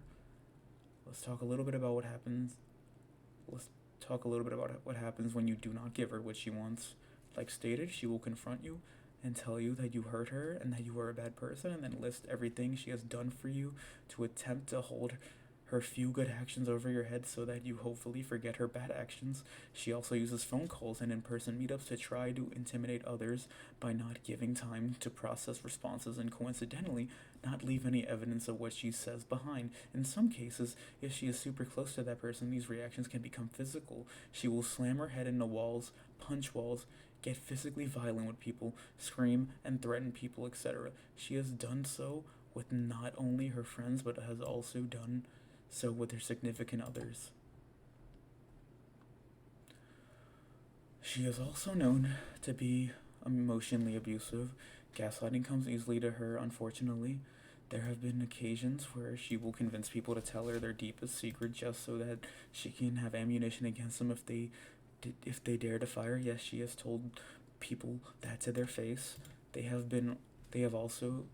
also been instances where she will tell people to do something for her, and then once it happens, creates a scene and scream at them that they've done something unforgivable, as well as quite literally doing things and then blaming it on another person or saying someone else did that thing. Most of the time, these things being rude, sexual, hateful, etc. She's also known for forms of sexual harassment. As stated before, she will flirt with people's significant others to the point where she will be all over them physically. She also does this with anyone she thinks she could control. DC Deshimo, unfortunately, has experienced this. Honestly, this can go on and on as she's committed lots of obscenities, but I'm sure everyone gets the point by now. This testimony of her actions has been provided not to slander, but to make people in our community aware of her behavior so that they can protect themselves and hopefully avoid getting caught up in her schemes or give people the courage to create distance. DJ Deshimo decided to publicly speak out is a huge act of courage, especially knowing how manipulative Kat can be. So providing some more clarity and testimony to this cause in any way possible is something that couldn't be passed up. Many people have suffered at her hands, so I'm glad that Deshimo is offering people the chance to speak out.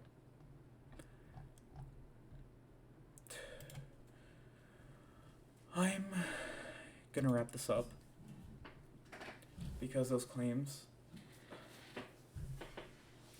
were for people that have helped me out a lot in the situation, who I've got word far too late, but I mean, they've helped me through the situation, in a situation where I thought was bleak. They gave me confirmation of what I was feeling was not ridiculous and that I was not alone. I've also got confirmation that other people have been feeling this way. And what I want to say is, you can remain anonymous, but if you speak out, and if you go public, no matter if you were you're one of the two people who made the testimonial in this video, or if you're someone who has not even shared your story with anyone, I will support your story, I will share it, and I will not tolerate any sort of abuse from anyone anymore. I will not tolerate I will not let these stories go without light, because these two stories were ignored. These two stories did not see the light of day, and I could have avoided all of this. I could have just, talked to Kat, be like, "Oh, we could do the show. We could do the show in January. We could even do we could even do the show in we could do the after party in January. We could even do the anniversary show in February. But after that, I'm done." I could have just been like that, but no. With everything I know now, with my pain, with other people's pain, it would be rude of me to not speak out. It would be rude of me just to think of my brand. Because if I could stop someone from feeling the same pain that I felt or others feel, I have to take it. It's something I have to do. It's something I don't feel right with doing. And I thought about it. There's definitely people who might not come to my shows anymore. There might be people who don't see me, who don't trust me anymore. There might be people who discredit me and my story. I might have even hurt future bookings.